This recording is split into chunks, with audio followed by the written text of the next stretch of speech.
there. Okay, so today we are, well, I'm Karen Smith. Sorry, I should probably step back and introduce myself. I have been in real estate for almost 6 years. March will be 6 years now. So I got licensed in 2015, and I've only been with Keller Williams. So I started here. I love it here. This is why I joined, was the training here. That, you know, when I went and interviewed other brokerages, I just loved the culture and loved Ignite and Bold and everything, all the classes that were offered. So I'm excited. And I was sitting in a class like this, and this is, you know, obviously your real estate license teaches you, you know, you get your license, but that doesn't really teach you like how to do an open house or how to do a buyer's consultation. So these are the classes that I really dug into and got a lot out of. So happy to teach it. So I first started, I was on a team with Brian Kemp, and probably about 2 years into that, about 2017, I started my own. My office is right over here on this bottom floor for the Smart Group. So if you have any questions, and I also put my phone number up there. Those of you on Zoom is 614-517-4916. And if you have any follow-up questions or want to reach out, definitely give me a call. Happy to talk with you. But today we are talking about the seller appointment. And really, this is a Ignite 2.0, so this is brand new for me. But I like, we're actually going to be going into Command and into Design, kind of showing you, you know, after today, hopefully you guys can go in, if you don't already have a listing presentation, and start crafting your own. And we'll go over scripts and things to say, and the goals of, you know, obviously the outcome is to get the listing. All right, so you guys have your Ignite packets and stuff, or do you? To kind of follow along, I'll have it up here too. So we'll page down. So make seller listing presentations and get the listings. Okay, so what the sellers want, kind of what we're going to do before the appointment. So we'll look at what sellers say they want and how that affects your conversations with them. You know, before the listing appointment, we're going to talk about the pre-qualifications and having those conversations before you ever step foot in the seller's house. That might decide whether or not you go. Then we're going to talk about what makes a good listing presentation and how to get the listing. I thought this was very interesting, and something definitely to remember. Oh, hold on, the Zoom call is, whoops. Oops, sorry. Let me get this smaller for you guys here. Okay, so how sellers found their agent. Almost 40% are referred by a friend, neighbor, somebody they knew, and 29% of people use their previous agent. So 70% of people, I mean, this just shows you why your database and Sphere and reaching out to people you know is so important. It's, you know, because that's where, you know, you're going to get your listing appointments. Only 4% were from the internet. So I feel like a lot of times when you're newer or just getting started, even now, sometimes you can get down that rabbit hole of, oh my gosh, I have to have this huge internet presence and do all this stuff, which is great. It's definitely part of the business. But 70%, just quick, I mean, that is just people you know, and staying in relationship with your past clients and people. So I thought that was, you know, something definitely to keep in mind. And then this slide talks about what sellers want. And again, my Zoom is covering it. So 21% want help marketing their home. Go over here, sorry. 20% want to make sure it sells in a certain time frame. 19% want help pricing it competitively. 16% want advice on improvements to help their sale price, and 13% want help finding a buyer. Obviously, they want all. Only 11% stated that they wanted help with the paperwork, inspections, and negotiations. So still, just staying in relationship and staying and bringing that value is going to help on that previous slide, that 27%. Stay in a relationship here and doing that, your fiduciary duty is going to help you with that 27% of being used again.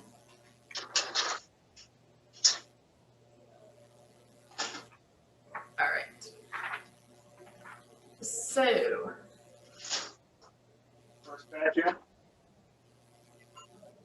So now we're going to talk about the process of converting a lead to a listing. So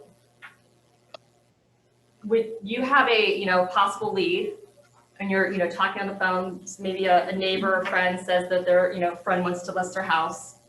We're going to start with a pre-listing questionnaire. Then you're going to schedule a listing appointment, and then after that, you're going to send them a pre-listing packet. So we're going to start with that pre-listing questionnaire. So that's something that I do, so that you're not wasting your time. And there's a great one actually on Ignite in your toolkits. But basically, you're going to go through and you're going to ask them like why they're moving, what's their motivation, how soon do they need to be there. If you were to sell their house in the next 30 days, would that be a problem? Why do you think we're going to ask them to pre-qualify them? I like to ask, on a scale of 1 to 10, how motivated are you to sell? If they say a 5, I just want to put it up there just to see if I can get a price. The neighbors, they got a certain price. That might, tell you, you might not even want to go out and meet with them. Especially in a time like this with COVID and stuff. You have to, be careful as well. But it might be more of a, maybe they're looking for a pricing analysis or something different. But that way, you're not wasting your time. You're not wasting their time. But also, what's another reason to kind of ask these questions? Motivation, but why they want to do it, where they're going. Yeah.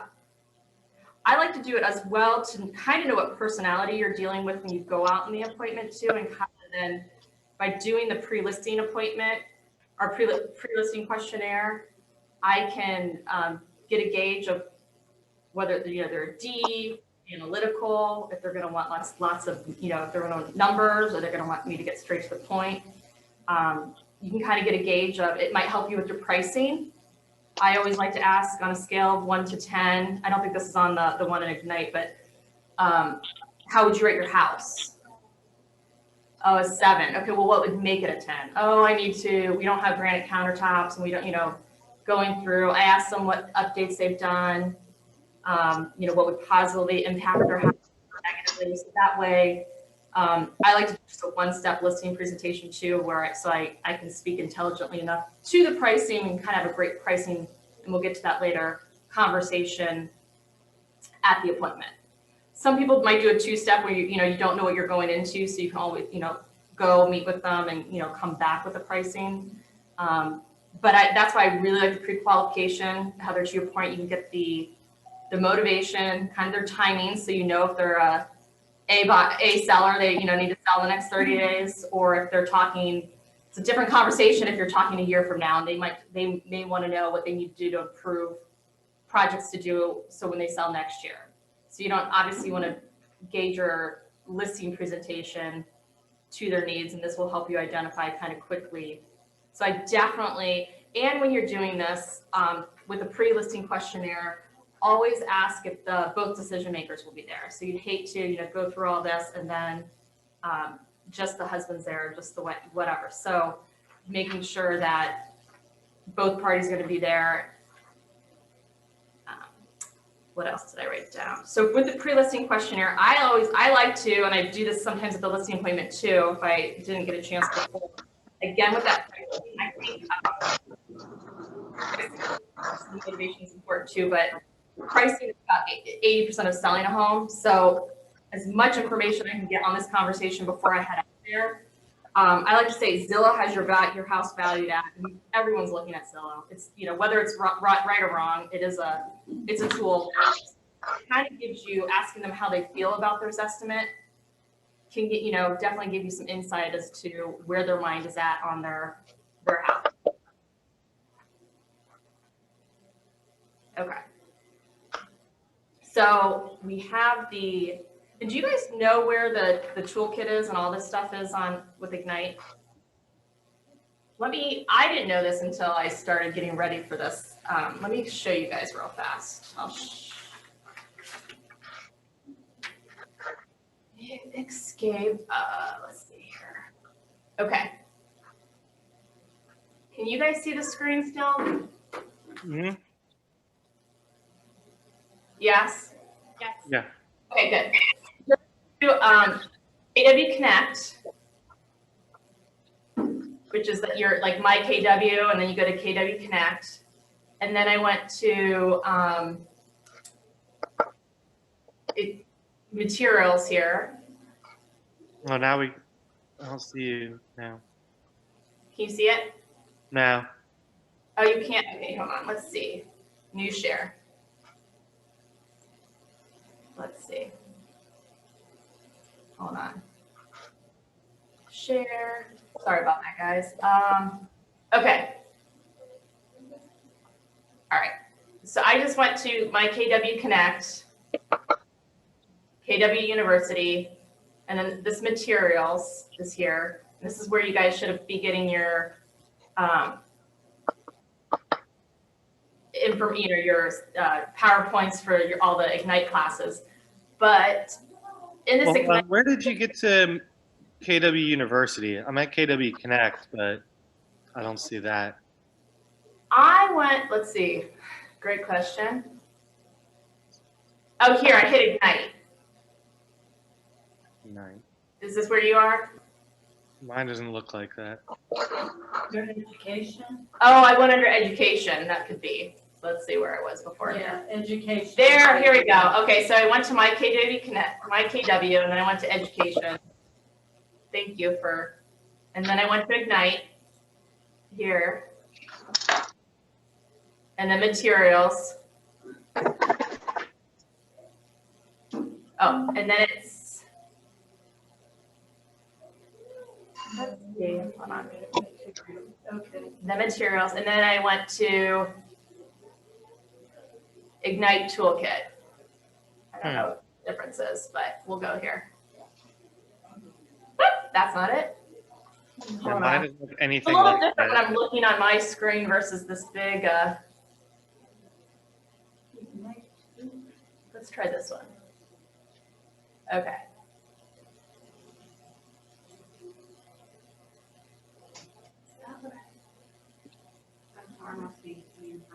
Yeah. that's Yeah, okay. I think at the top it said Canada too. Oh, is that what that, okay, so hold on, guys, hold on. This is important, or we wouldn't have, Oh, yeah. I think you guys need to know where this stuff is, because there's scripts and there's, hold on. But maybe it was at the bottom. Ignite Toolkit. Maybe this is it. Okay, well, I'm in Rachel, so I don't know if that has anything to do with it. When I went online, all right, I don't want to spend two, but, and in the, oh, there's Canada, I think it must be because I'm in, No, because I've got the same you thing. do? Yeah. I'm looking up all these in here. Okay. Canada student. All right. Well, I'll send it to you guys. We'll send it out. But my whole point was there's. Oh, wait a minute. Okay, scroll down Oh. to, it says Ignite Toolkit 4.1 docs. That's where it And was. It's about 3/4 the way down. You're real close to it right now. Right here. I'm right here, It's right? under the pre-listing. Up one. This one. There you go. Okay. We'll see. Okay. We'll see.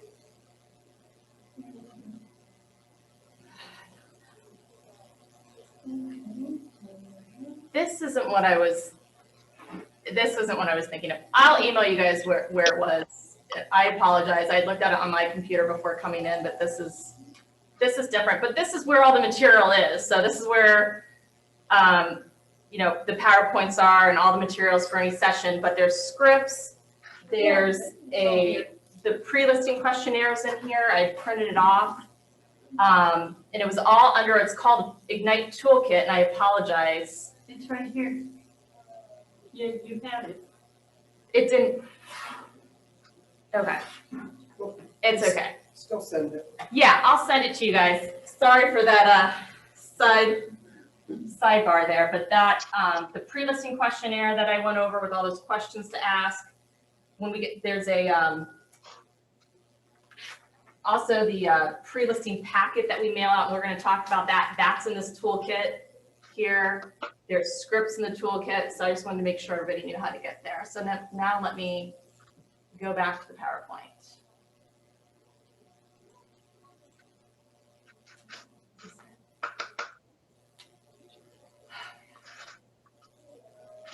Need somebody here. Share screen.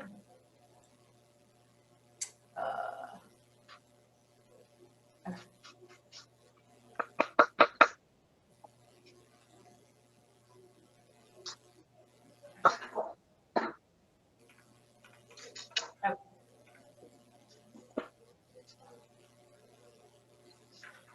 Okay, so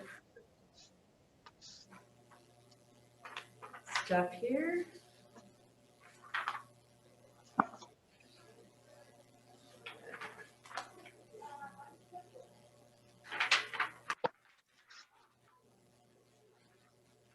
Okay.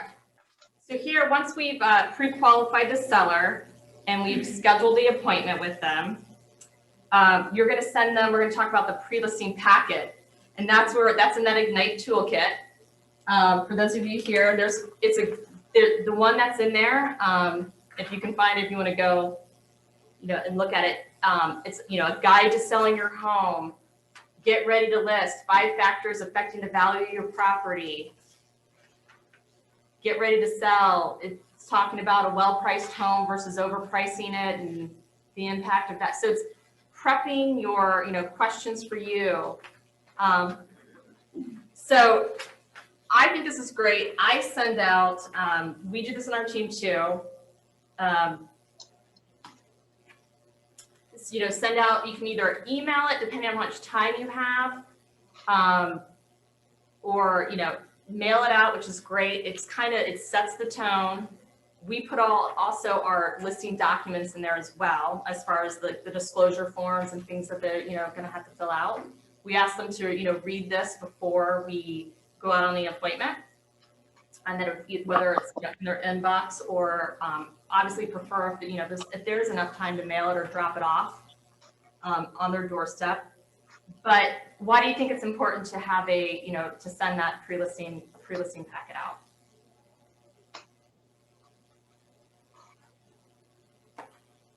That's the expectation for them to make it. Yeah, and it kind of, you're kind of asking them to start working for you too and doing stuff too. Absolutely. Anyone else? Anyone on Zoom?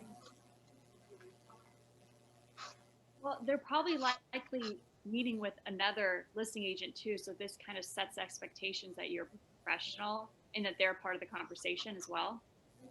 Yeah, absolutely. Did you guys hear that?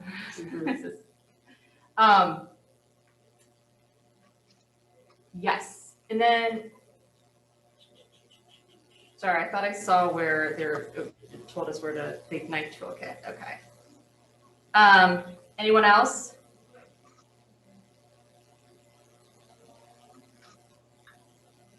Okay, so we're kind of in that. I mean, the goal should be stating your value. Kind of should be something in there about you or your team and what you're going to do. And to, I'm sorry, I'm not sure who said that on the Zoom call, setting yourself apart from other agents if they're, you know, interviewing other agents. Kind of, you know, you're answering questions for them, so you're building confidence in yourself, you know, helping build the seller confidence in you. And then also saving time. So if there's stuff that you know, you're asking them before we meet, I'm going to send you this packet or dropping this off or emailing it to you. Could you please take a look? It will make our meeting more efficient and save you time, you know, save us all time. Then that way there's less to go over when you actually are, meeting with them face to face. And they might have then better prepared questions for you too if they've looked it over. All right. Do the majority of the people fill it out? Like, That's a good question. I would say no, not the listing document. No.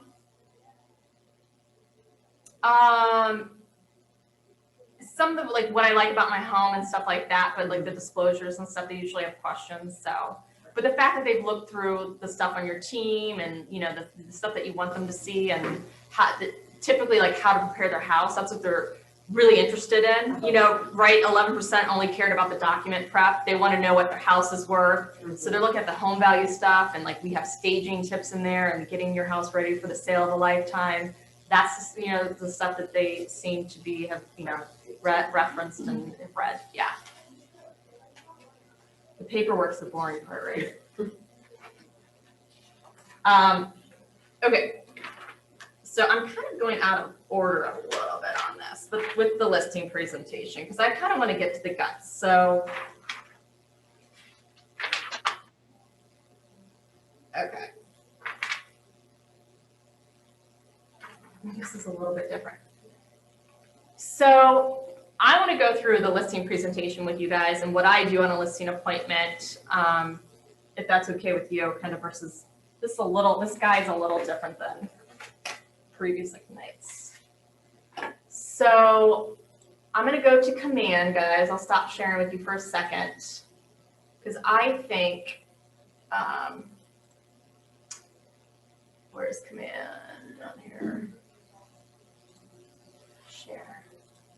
Okay. So I'm in Rachel's commands. So in designs here, guys, I think at our disposal have a really nice listing presentation. I switched mine to this. So if you go to, designs, and then you hit the create button over here, you want to create a print. You hit next.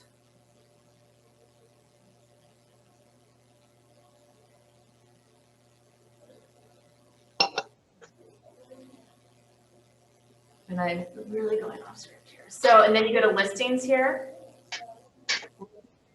And there's, a couple templates here. So I'm just going to pick this first one. I like this picture. And hit use. And then it is, let's see, sorry, this thing's at the bottom. I was trying to see how many pages this is. I don't know. It is like, let's say 15, 16 pages, and they're all great. So I'm going to go through and kind of show you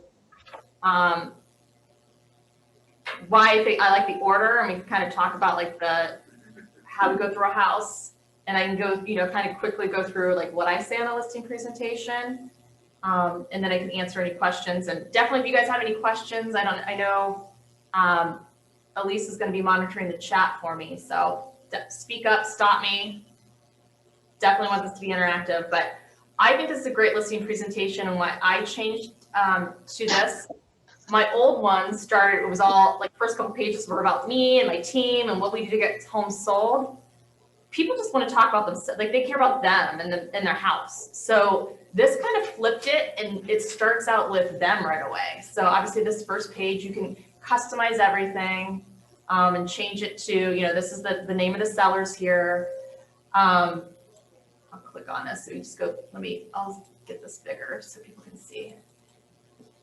So, you can put pictures, you can take pictures off the Otter site and put a customized picture of their house, or if you have time to drive by and take a picture, put a picture of their house in there. You're going to put your customized marketing plan. I mean, really, you don't even have to change any of this if you want to use, today we're going to go over your property guide, your custom marketing plan, and representing your home.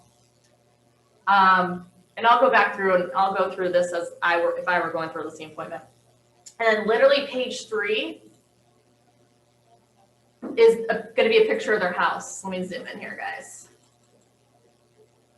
So you put their address up here, you enter their number of bedrooms, number of bathrooms. Again, you put a picture of their house from the auditor site there. So they're like, oh, wow, that's my house. So here, and then you're going to talk about this is generic, but you're gonna customize it, right? Your home is 10% larger than the average house in Barton Hills. Your home has the average number of bedrooms compared to the average property sold in Barton Hills. Your home has one more bathroom than the average property sold in Barton Hills. I think this is kind of generic. I would, maybe talk about the yard or talk about, obviously, and where we're getting this is, have you guys had the class on like a CMA or comparative market analysis and pricing a home? Okay, great. So we're going on the MLS, we're looking at the neighborhood, we're comparing comps. And instead of bringing a comp sheet now, like with all the numbers, days market, all the numbers, this is how I'm presenting the information to them. So it's not like an eye chart anymore. We're talking about, so I'm giving them, of the 10 houses that sold in your neighborhood this year, and I'm going to relay this and give them property specific. Your house is more updated. And how do I know it's more updated? Because I did that pre-listing questionnaire and they told me they just remodeled their kitchen and bathrooms and they have all new hardwood floors. So that's why that pre-listing questionnaire is so important too, is so that you can, do this intelligently and, you can speak to it after, doing the comps for their neighborhood. So, based on this information and condition of your property, your home should command slightly higher list price or whatever, whatever you want to say, or average or below average because your house isn't updated and the others are, So I love this page and I feel like sellers really start engaging right away with me on this page. Like, oh yeah, like, oh, that's good to know. Or, like, I don't know. So that's why I like doing this. Then the next page, so this is all how their house compares to whatever you're comparing. It doesn't need to be neighborhood. Maybe you need to go further out and compare it to their school district. I mean, typically we'd like to stay in the neighborhood. Okay, so the next page. And these are all pages I use in my listing appointment too.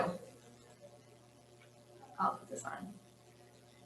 So this is, what's happening in, Worthington Hills or whatever, what's happening in your neighborhood. And all this, I just customize and I take from that CMA, whatever, if I pull in the last 6 months, last 12 months of sales, average list price, average sold price, and I just customize it. Total active listings, total pending, these are, days on market. So from this, and then from what I've also seen in the neighborhood, I customize this, hardwood floor, this is pretty much what buyers want, but this is saying, what else are buyers looking for? Hardwood flooring, open concept, bright kitchens, outdoor spaces. If that's not true in the neighborhood, then you need to change it. If no one, but like finished basements, I typically write in there. And then here, I usually put, since you last purchased your home prices have increased by days on, so I'm literally using their template and customizing it for all my listing appointments. Any questions? And this, once you do it, it doesn't take that long to do, but once you have your first, because some of them you can just keep using over and over. Obviously these are the pages you need to customize every time. But then I love this page too, because instead of printing stuff from the MLS, you can just drop and fill in. Again, you can take those pictures from the auditor site of the neighboring houses that you're comparing it to. I drop it in there and I let them know, and I have definitely more than 4 houses I'm, comparing to. But I, kind of pick the range of like what are most like their houses, based on square footage, based on the neighborhood, based on the lot. And kind of, this is where we get in our pricing conversation. Have you been in home A? Have you been in home B? Well, this house had this home, had this. So we got kind of going over all the features and benefits of each house, how quickly they sold. I point out what they listed at, what they ended up selling for. And not only the comparables, I'll print out then what's pending too. So not necessarily the sold. So that's whatever's in the pending or in contract. That's kind of showing what's going on right now in the market, with how quickly, whether it's shifting up or down, whether things are going crazy like they have been and, selling very quickly. But when things start to slow down, it's also going to be important to show them the in contract homes too, to show that, yes, this took, longer to sell or, whatever, when we do see a shift, it's important to talk about that too. So I typically have a couple pages on the comparable properties. And then this is when I do start my pricing conversation. So I'm getting into it really right away with them. I haven't talked about any marketing, anything that I'm going to do to sell their home. I've sent them the pre-listing packet yet. You know, I typically say then, you know, based on this, based on your neighborhood and the averages and what buyers are looking for, and you know, we've gone through what the range of on this kind of on this page, the highs and lows of their neighborhood, kind of, you know, the range of the average price is this, and you know, I'll share the high of sold. And based on your neighbors, based on your comparable properties, where do you, if you were buying today, where would you expect to see your house listed at? I never personally give them a price. I always ask them first.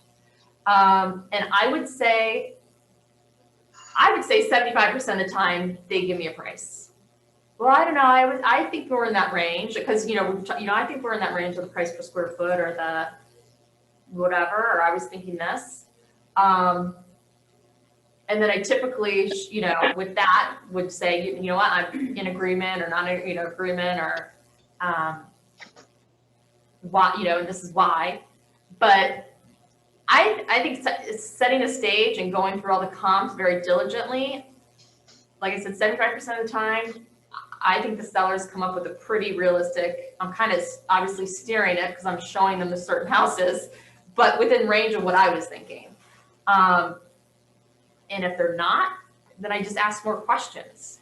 So if they were, you know, if all these houses were $350 and they tell me they want to list at 4, you know, well, why do you think yours is worth 4 versus, you know, and kind of having that discussion there. And if they're really out of range, you know, just kind of help me understand. I don't dwell too much on it. I do also talk about them. I'll bring in the appraiser too. Well, you know, Mr. Seller, Mrs. Seller, you have your opinion of price. I have the opinion of the price. The buyer has an opinion of, you know, there's lots of opinion of the price. And even if the buyer might see that, you know, 50,000 over your neighbors, I'm making this up, but most likely in this price point, a lender, you know, it's going to be a loan, and the lender is going to send out an appraiser. An appraiser is also going to look at these exact comps and stay within your neighborhood and stay within a, you know, 2 stories like houses.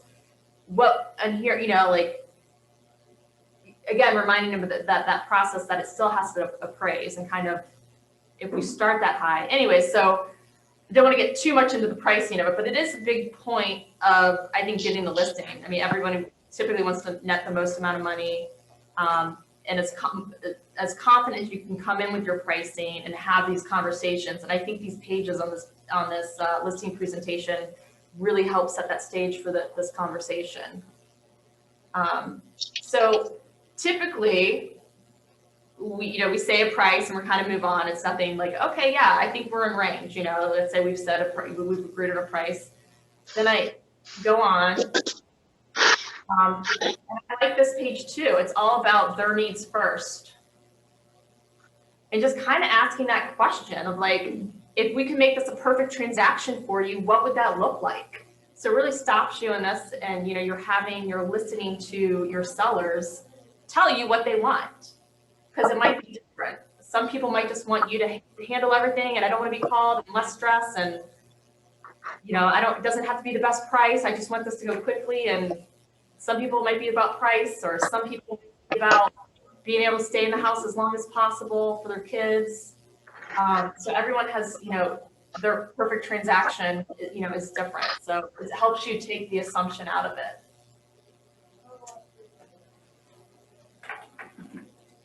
And then, whoops, I don't know what I did. Okay, let's go this way. What did I do?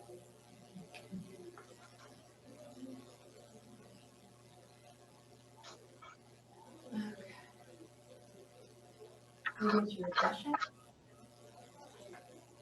Probably not what I wanted to do.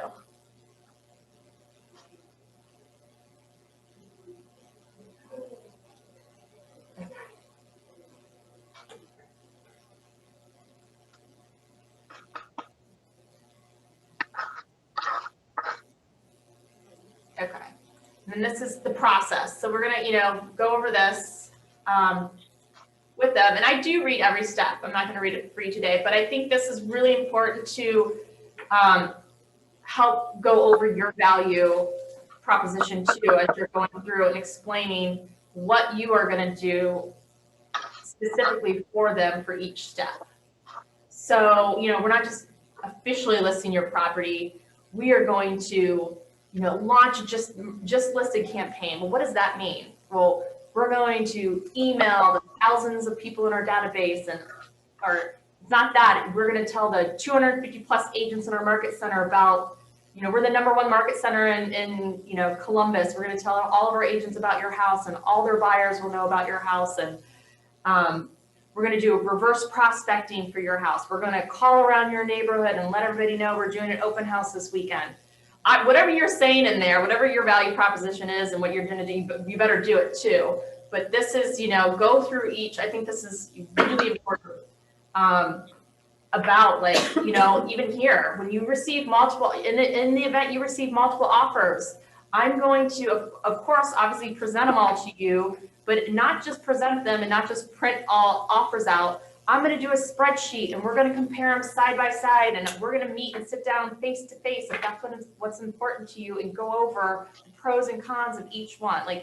So I don't just say I'm going to read and present all offers. I'm, going through what happens, what does that mean? And how does that benefit you, especially if they're interviewing other agents, what I'm going to do differently. And then here, this I like to use to explain to them, because they might not have bought or sold a house recently, what it looks like and what the timing from the time that they go under contract till the time they close, that's 30 days typically. So, if it's a loan, it's gonna, probably, 30 days. So, and then within that 30 days, everything that happens. And again, I'm going over the inspection, and buyer pays for that. And this is what the inspection's for. And they can, 25% of, contracts fall out, do the inspection. However, I'm going to hold your hand. We're going to get you through it. It's another negotiation. Again, you're explaining your value and what you're going to do. 80% of the work that goes into selling a house happens after it goes under contract. So telling them that and telling them what you're going to do for them. So I really like this page. I don't have, the next one is the app. Again, this is, you guys can pick and choose and add, pages that you want. I do the marketing pages, finding the buyer. I do let them know, because I think this is so important. And this is where I get into our marketing piece and why our marketing and staging and professional photography is so important. Because, here, let me blow this up so people can see it.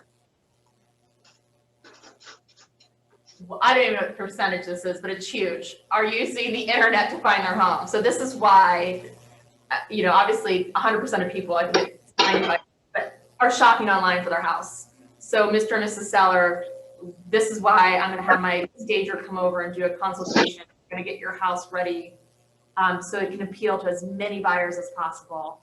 And that why, we're going to take professional photos, because your first showing is your pictures online. That's what's going to bring buyers to your house. So kind of going over the importance of that. And then your marketing piece. And this is all customizable, guys. You can edit it, what you're doing, what you're going to do to help your seller sell their home. And this is, we have definitely a couple pages in here that we've added to ours. Yeah, your media plan, your strategic promotion. I like this, your open house strategy. So not just that, hey, we're going to do open houses. This is what an open house means for us. And again, you can, if you don't do it, don't put it in here. But so delete, edit it. But, I think that's great. And it's people, usually are very engaged with this. And, you're asking questions. So then it's in the details. This says door knocking, photography. So again, you're going to make this custom. You're going to customize it to you. The next couple pages are about your experience. So you can use yours. You can use the market center numbers here. which I like. The proof is in my numbers. You could use the market center numbers if you don't have numbers here. Awards and credentials. The win-win, again, if you had any like listing stuff that you want to show them, like flyers, brochures, or you could insert that in here. Featured listings, they have referrals. I also like this, I kept this promise script in here, or it's not a script, it's a promise. But here again, I kind of wrap up my listing presentation with about them and about creating that 10+ experience and what that looks for, and that how we're going to work really hard to achieve that and earn the referral business. So I start implementing the that we're going to earn the right to your referral business. And as you're working with us, and it's funny that when you start talking about selling a house or moving, it's amazing how it'll come up in conversation with coworkers. So if you know of anybody else that might need a great agent too, we'd love to help them. And it's just kind of doing that little. I just started doing this year, and I've definitely seen more referrals from sellers that with neighbors and stuff. It's almost like you're kind of planting that seed, that you're expecting a referral. And then just ending it up with, there's a selling safely, which I think this is new since and this might be all about social. I think it's pretty cool that Keller Williams has updated it with COVID stuff. So if you want to, put that in there, I think that's great. And then just like your contact information. So anybody have any? Where did you find that? This? Yeah, that presentation. Okay, so going back, the question was where I found this, guys. So I'll go back to, oh my gosh. It's in designs. Do you know how to get to designs? No, Yeah. how do we get to design? Okay, so you go to your dashboard and see I'm in, I'm in Rachel's, so I didn't want to.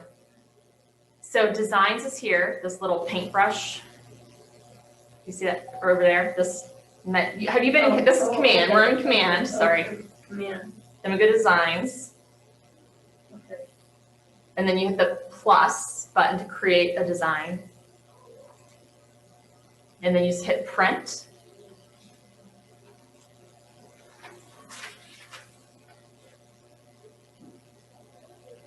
And it's listings, presentations, and it was right there. And there's a couple templates. I just went through that first one. I'm sure they're probably the same pages, just different. Like if this is black, it's probably just different. Yep. And then I bind mine too. So I do that, and we have ours customized. And then with like a hardbound book. So, I mean, you can do whatever you want to bind it with, but I feel like it's just a little bit more professional. I don't know, whatever gives you confidence, because it's all about walking in that door with confidence. So, questions? I can kind of go through then what I do on a listing appointment. Does that? Yeah, that'd be great. Okay. Any questions out there on Zoom? Sorry, I don't have you guys on a. Hi, it's Barb Schaefer. Hi, Barb. Hi, sweetie. I have some questions. That page where towards the beginning where you get that you love that page where you're giving them the stats for just their, let's say, suburb. Yes. Do you get some of that from your CMA? Like, I know once you analyze things come up in your mind that you can put down there, but I'm just trying to understand all the places you're getting that information in your head. No, so the first place I'm getting it is the questionnaire, and it's, I kind of I go off script, but it's the, on a 1 to 10, how would you rate your house? I love that one because usually no one ever has said 10. And then, okay, well, what would make it a 10? And then usually it's, oh, well, my kitchen's not updated, or it is, it's a 9 because I just updated my kitchen. So you kind of, I'm getting, oh, okay, oh, great. What color are your cabinets? And so I'm asking them questions so I kind of know what their house looks like. And especially if it's been listed before, if it's in the MLS, of course, as they're talking, I'm looking through their old pictures. when they're telling me what updates they've done. So I know if they have wood floors, finished basements, all that kind of stuff. So that when I'm going, the rest of it, then how I'm comparing that then to the neighborhood is through what's sold. Right, the CMA, and I'm looking through each picture. Uh-huh. So I comb through each of the listings, the pictures. I comb through the agent to agent remarks, if there's an update sheet in the MLS. So I know like, oh, it had new wood floors and new roof and new HVAC. So I'm taking really diligent notes on each house to know the pros and cons and kind of seeing then I can make those assessments of, well, the top 3 record sales all had finished basements, 3-car garages, like updated kitchens. So I can kind of then make those comments on the page. Okay, that makes sense. Now, when you went through that page where you're going through the steps of selling their house, Yes.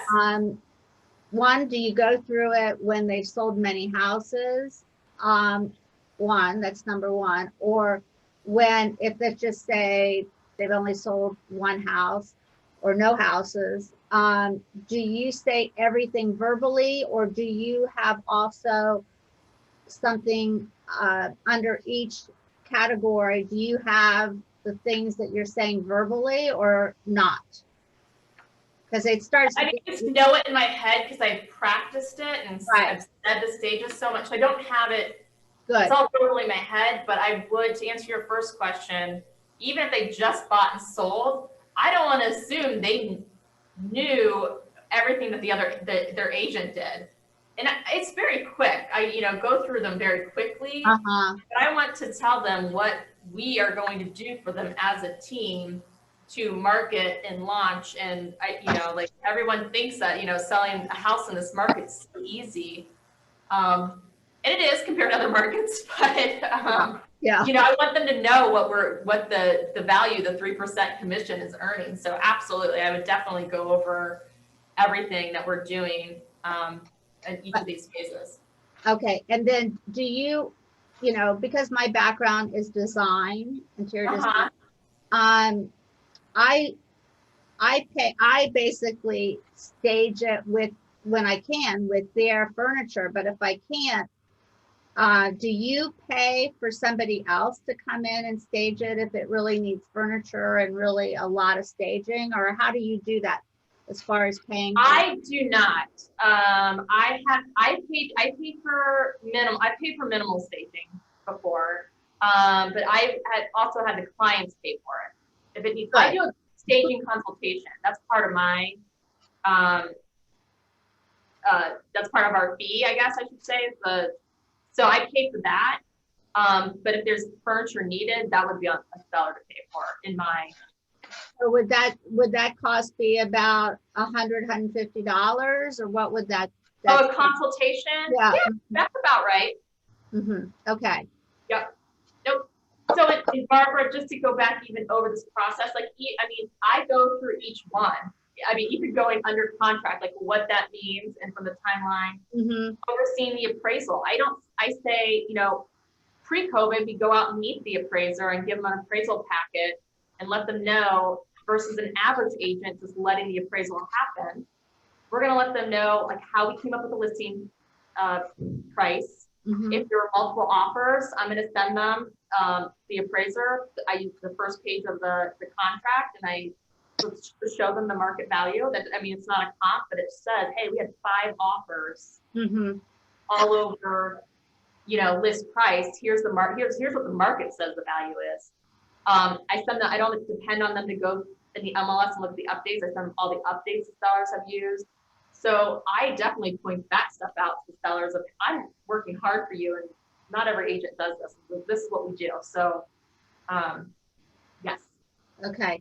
That's good to know, because these little details, when you've either done it not at all, or if you've done it for years, it's always good to hear what somebody else does. Yeah, and then this kind of, for me, we're talking about all the marketing that we do, so then it makes our marketing pages and when we were, showing them our photography and stuff, like I kind of skim over that because I've talked about it here too. And I just reiterate it. Okay. Okay, sounds good. Anybody else? Everybody. Okay. Anyway. Okay, so I'll go through, like, if this was my listing, if this is a listing appointment, I had this filled out, what I would do. Okay. I'll start with this page.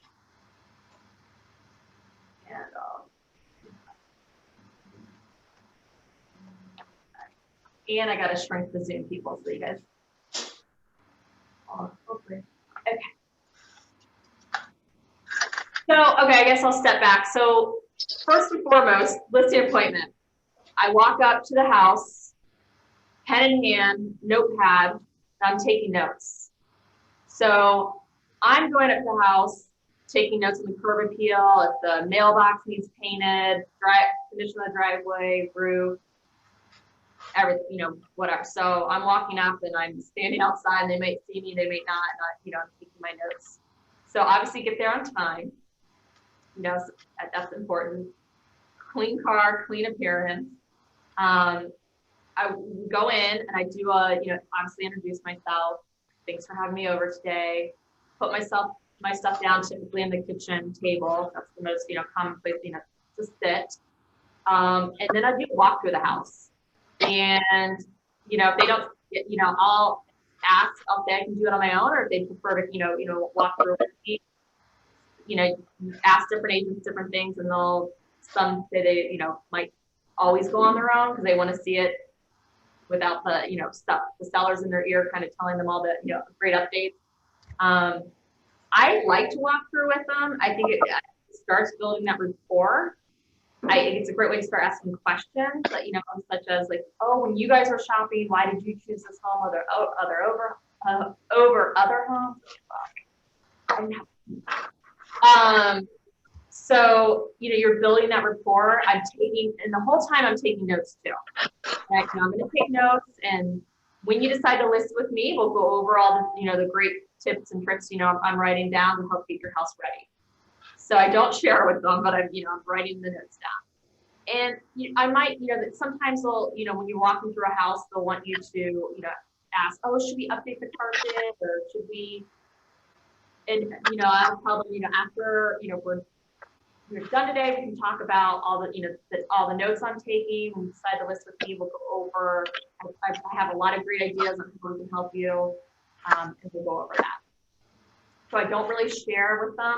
Maybe they ask me like little things that, I'm going to share with them, but why give them all your great advice and, if you don't know if they're going with you together or not. So, but I do, as we go through, I walk through with confidence, like I assume I have a listing appointment. So I try to use words like, well, when we list, we're going to open up all the curtains here in this room and let in as much light as possible, like or in their bathroom. When we list, we're gonna, open the shower curtain and, have it hanging like this. So I'll give them a couple little tricks like that, just to kind of use that. But when we have this listed, let's convert this bedroom into I have great ideas of what we can do with this room. Maybe I wouldn't say what we would do, but when we list, we'll talk about what we can do with this room so that it appeals to as many buyers. Okay, great. And I'm still taking notes. So we've walked through the house. I've asked, we're talking about their favorite rooms, and we kind of talk a little bit too. But I do it quickly. My listing appointment's about an hour. And that's walking through the house. That's getting the appointment. That's getting the listing. I'm kind of to the point. I don't. So then we sit back at the table, and this is where I would pull out the listing presentation here. So we've gone through the house. I know all their updates. We've had that before. I know in my head what they need to do the house to get it ready. I'm sitting down, so typically I say, Mr. and Mrs. Seller, I have 3 main goals for us to go over today. One is to go back and make sure I understand your timing and motivation, that we're all on the same page. Because typically I've only talked to one person during that pre-listing questionnaire about timing and motivation. And sometimes husband and wife partners, differ. So I always say that, like, I'd like to go over the timing and motivation to make sure we're all on the same page. Second, we're going to go over pricing so we can all agree on a price that will cause your house to sell. And then third, we're going to go over all the next steps, and hopefully you'll, maybe not say hopefully, but you'll feel confident enough to, we'll be a good fit, and that we can talk about the next steps and moving forward together. What was the third one? The third one was to talk about next steps. I just say we're going to talk about next steps and getting it sold, and you'll feel confident enough to work with me. We can talk about the next steps of working together. And then I say, okay, all right. So then I get right away into, boom, your house. And we're talking, this is the, well, so then we talk timing, motivation. They repeat what they, what they told me before. Typically it is the same stuff. Then we go over the house.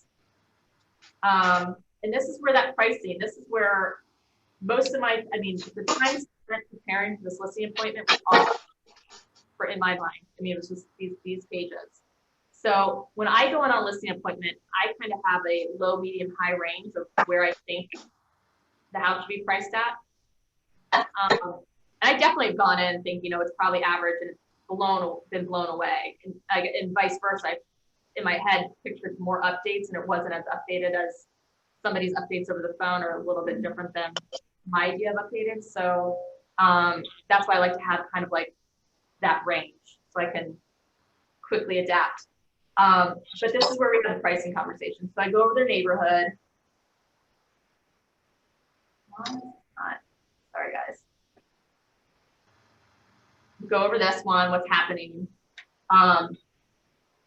We go over what their house has versus others don't.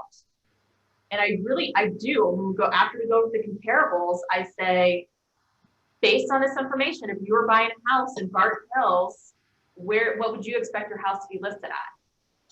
And I tell you, most of the time people, 75%, maybe higher, give me a price. I don't know if it's just because we've gone through, and then I usually say, well, we're in range, and I've had my notes, and I pull them out, so I'm not lying. Like I don't just say, great, that's what I was thinking, just to get the listing. Obviously you don't want to get an overpriced, house. Sometimes I'm even thinking more, like, they're not in real estate, they're just kind of watching whatever that, sometimes I actually think your house could sell. And this is what I was thinking for, after looking at your neighbors and looking at everything, I think your house is this. And I do that either way, if they're low or they're high. But typically we're not too far off. So we're in range, it's good. I think we're all, we're on the same page here, and then I kind of keep talking. It's not like great, we're gonna list at this price, shake your hand, as long as we're in range, then I keep the conversation flowing. And then this is where I ask, if we could wave a magic wand, what is this transaction? What does this look like for you? And let them talk. Can I ask you one question? Yeah. When you get back to the comps, because that page is so small, and you've got just This page? the next page. Oh, this page. Yeah, page. That would be very hard for me to get everything on one page. Oh, no. I'm sorry. When I did this before, I would use multiple. 8 comps, whatever when I go over a CMA in the past, and I always have the CMA with me, like the printout of all houses. Even if there were like 30 comps in the neighborhood, I don't know about you, Barbara, but when I go over them, I literally hone in on probably no more than 8. Oh, That's yeah. the top 2 of where I think are like houses. There's no point in if their house is updated, no point in comparing their house to one in their neighborhood that wasn't updated, other than just to show them that's what a house not updated is selling for.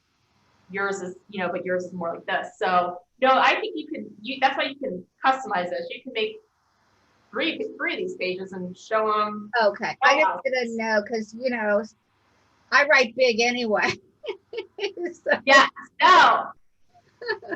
so I was just curious if you put them all on No, one. that's a good point. I would just make a couple of these pages then and show them Okay. however it takes to get your point across Okay, just for the check. pricing. And then we talked about the process page. I feel like enough, but that is, I think, the other. I feel like I spend the most time on the pricing pages and then the process page, to be honest. And then with that, I always stop and make sure you're asking them if they have any questions, especially after pricing. Do you have any questions before I move on? With the process, I go through each one, and there are, I know I'm just doing all the talking here, but when I'm on a listing appointment, questions about that process. Oh, well, who pays for the inspection? A lot of you don't assume that they know everything. So that's why I go through each bullet and I say, well, the buyer pays for the inspection, and if they can terminate, and let them know what that means in the contract wise, the contract's contingent on two things, and that's why I really like going over contract to close and what happens here. Do you have a page that has the prices or not? The prices?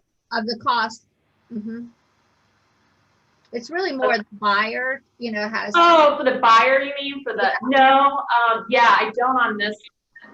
I just let them know that that's typically a buyer. That is a buyer cost with their home inspection. Okay. Yep. And then I go through the marketing, which I think is outlined. Why isn't this scrolling? Like on this, like your social media plan, and talk to them on, why social media is so important, and the marketing and the outreach. And I talk about command and our Facebook ads, how many clicks we're getting, per ad that we do, and how many buyers are going to be really specifically, seeing them. And I explain to them that AI. I think sellers want to, hear that. What you're doing for them and how, I explain, when you're on Facebook and an ad pops up, like if you're a buyer, they know you're looking at real estate. So your house, we pay for ads to get specifically in front of your buyer's faces. So they always kind of, oh, really, light up with that because they can relate because everyone's on social media. So we go through this.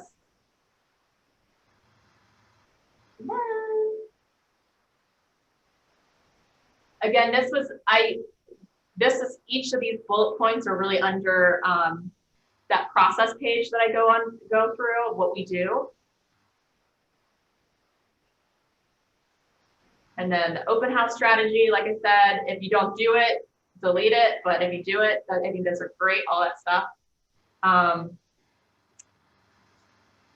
Anybody have, so then I guess in closing, I can say how I close it, because I feel like I went over all this. I don't want to bore you guys. So going through all this, and then I kind of end with the promise here of like what that means to them and what our team's going to do, and how, we work with integrity. And I don't take it lightly that this is, one of the biggest transactions of most people, the financial transactions of most people's lives.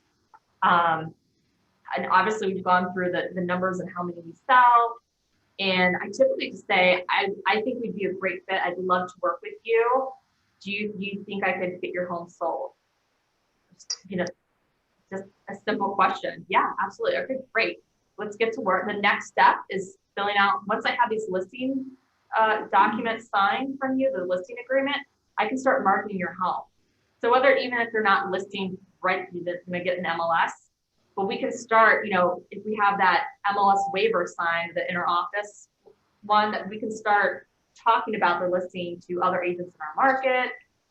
We can talk about we can do coming soons now. So we can talk about that as a strategy in the MLS up to 30 days prior.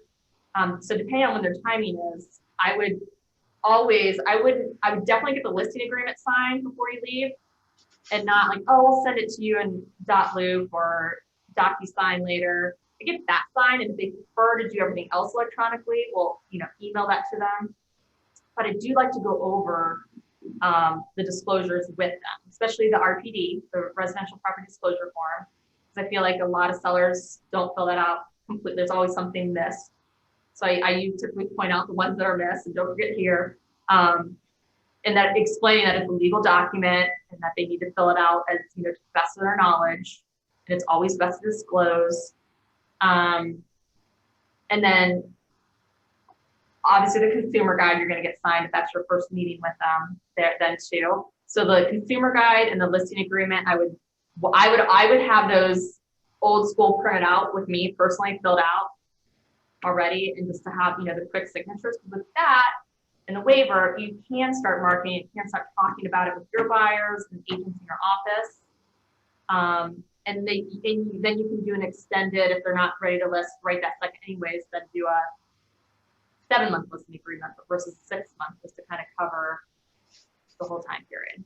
So how do you handle the objection if you we still want to talk to somebody else, or we've got another one? Yeah, I can appreciate that. Is there, you know, typically when someone says that, do you feel obligated to work, or do you feel, is there something I haven't answered that you know, are still looking to get an answer on? Try to like isolate it, which is bold. That, I don't know if you guys have taken that, and I know it's a little different now that it's not in line, but like they always teach you to isolate, like other than needing to talk to that other agent, is there anything, any other reason you wouldn't list with me today? Oh no, we just told them we had to, you know, we promised them. Why? And you guys did a lot of work preparing for me. And, you know, if you feel confident, I feel confident. You can even offer, you know what, just so that you don't have to waste his time or the time of getting your house ready again, another hour, especially with COVID and everything. I'll call and cancel that appointment for you if you want. Yeah, be bold, you know, it doesn't hurt if you're confident, you're friendly. You know, if they still insist, My trees fell over. you can also say, well, you could sign it today. That way it can start. You still feel like you need to meet with that other agent. You know, I'll tear up I'll tear it up and I'll send it to you and I'll mail it out to you. But at least that way you've gotten them to sign so they can tell the other agent, well, we've already signed with her. So that's, you know, I'm here. Why don't we just go ahead and sign it? If you meet with them and you feel that that person's going to do a better job or you feel more confident, I'm not going to hold you to a contract. I'll tear it up and put it in the mail. That's what I would do. Have you ever done it? But Have you ever done that? no, I have done the I'll tear it up. I won't. Yes, that one.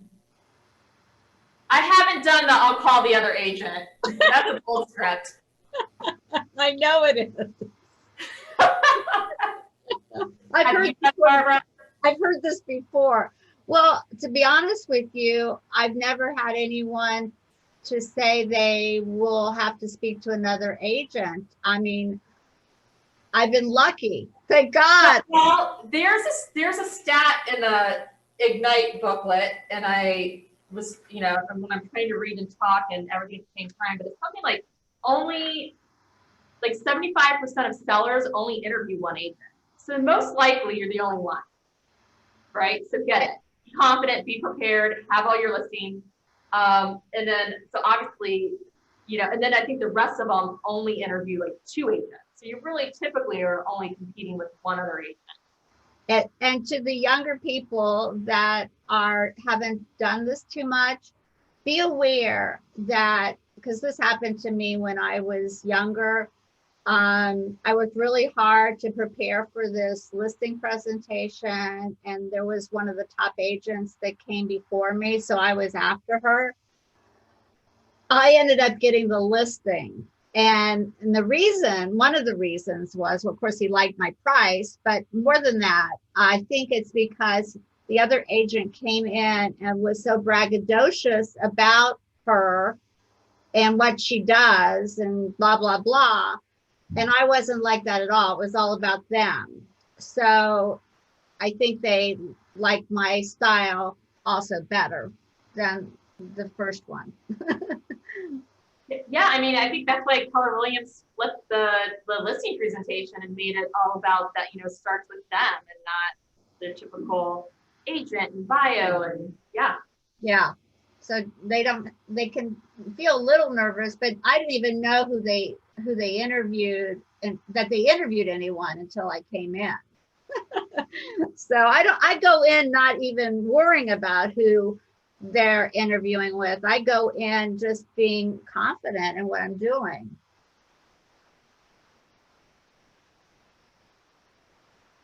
Anyone else out there have any thoughts or? Do you ever ask who they're who else they're interviewing with, or you just say, have you interviewed with anybody else, or are you interviewing with anybody else? Do you even ask that? Don't, no,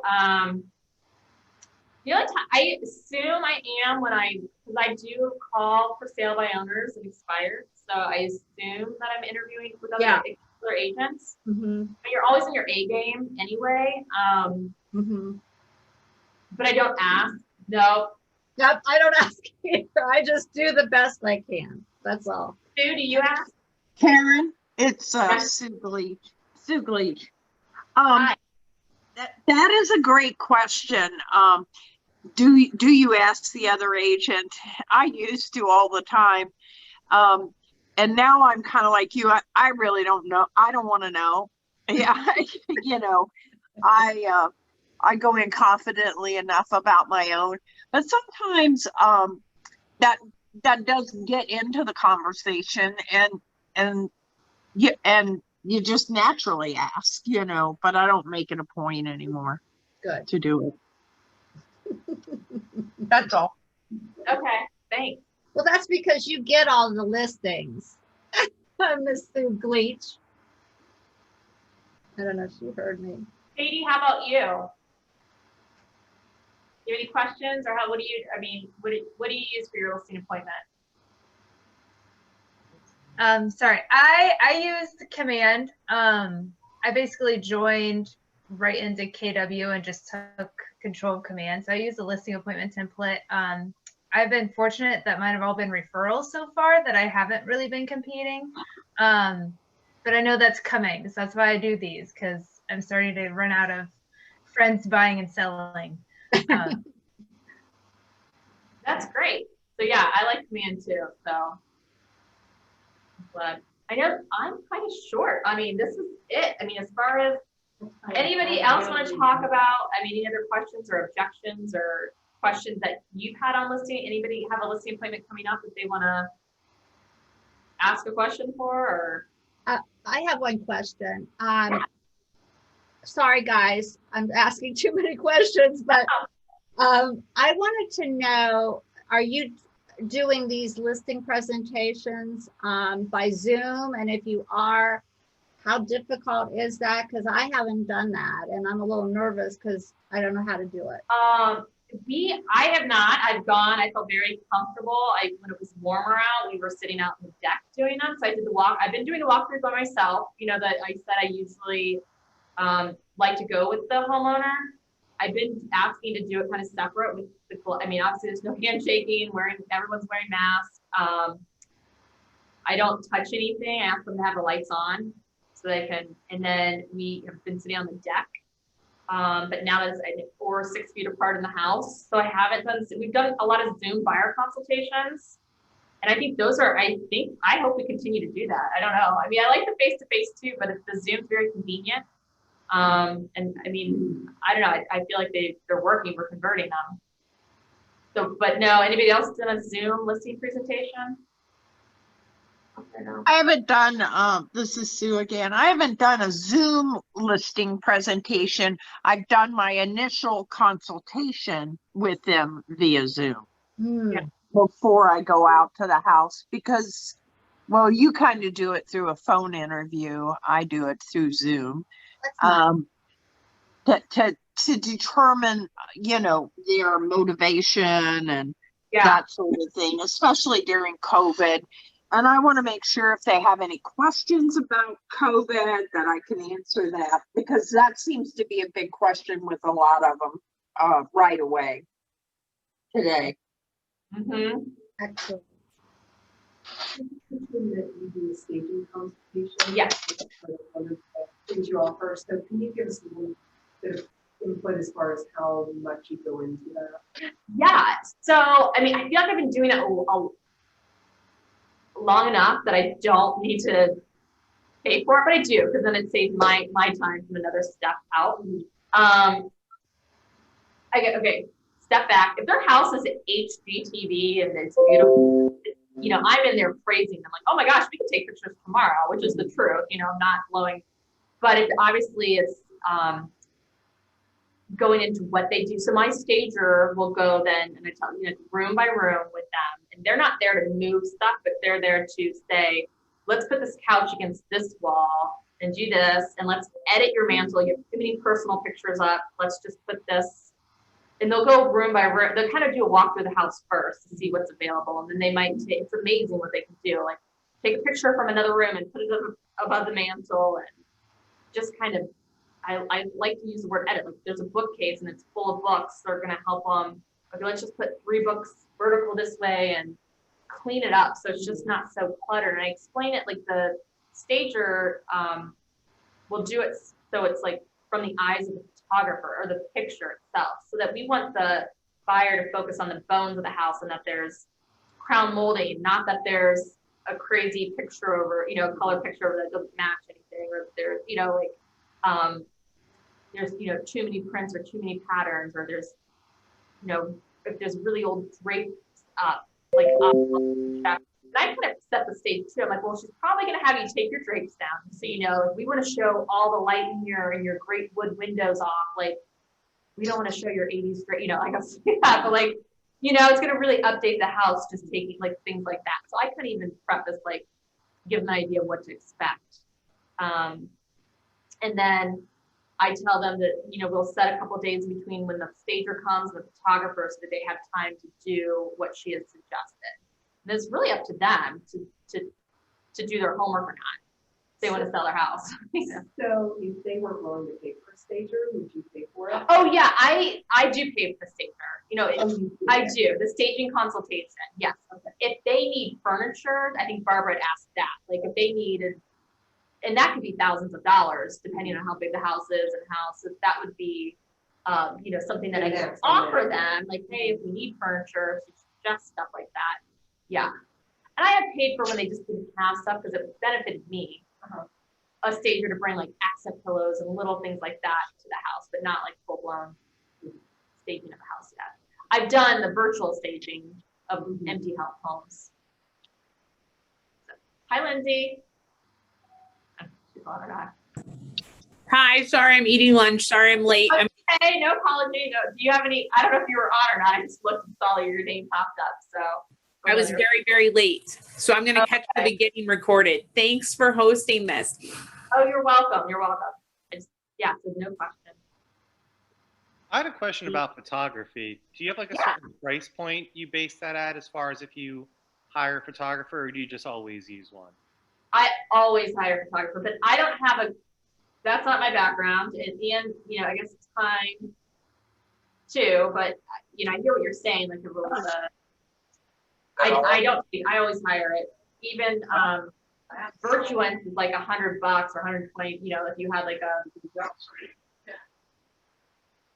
so, but there, I do use different photographers, I guess, I would use one of my higher end photographers for a, I guess, lower end home, especially if the seller wasn't willing to fix it up, or that makes sense. And you generally pay for that, not the seller? Yes, I pay for the photography and a staging consultation out of my, but I do charge 3% commission. So, and then if I, you know, if they're buying with us, I usually do discount it. I don't know why I'm shooting that. 2%. Well, 2.5. Yeah. Yeah. Yeah. Two of them. Well, that pair needs to go because. Oh, Sue. That's a good question, though. Any other? I like answering questions. Lindsay, sorry, I was finished up already, Lindsay. So I'm just answering questions right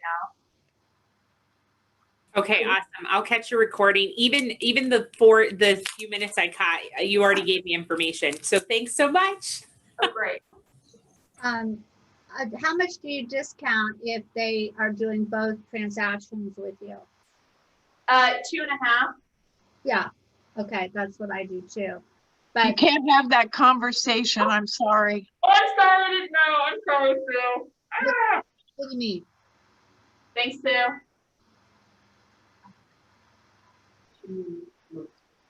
Yeah. And it's recorded. That's great. Any other questions?